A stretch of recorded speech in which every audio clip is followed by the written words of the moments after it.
My name's Russell Betland, proprietor of No More Birds.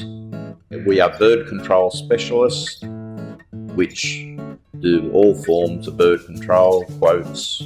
For 8 years, I think I was with. Prior to that, we were just Yellow Pages ad. We were always struggling to get work, and I'm thinking, I don't know what's going on here. But because, we're only the workers, we're not looking after everything, and we thought, everyone's in our boat. They got the same website. We didn't even realise our website was archaic. See, I've never had as much work ever in my life as what I had this December. Yeah, so certainly getting a lot of work from it. A lot of people walk through that. It's a keen customer of mine, I'd say. Can't wait until this interview's over.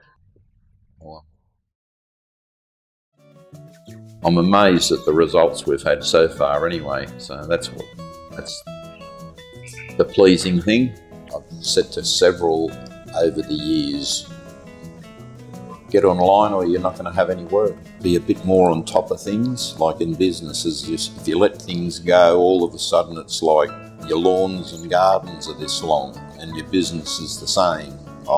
Just things Max spoke to me about this morning in doing this interview, I'm a little bit more motivated to be a bit more professional now even. And I wasn't expecting it either. I thought I'll come in here today, do a few things and be gone. It never entered me mind the train of thought I'd have once I've left here, you know what I mean? I'm a bit more focused, so.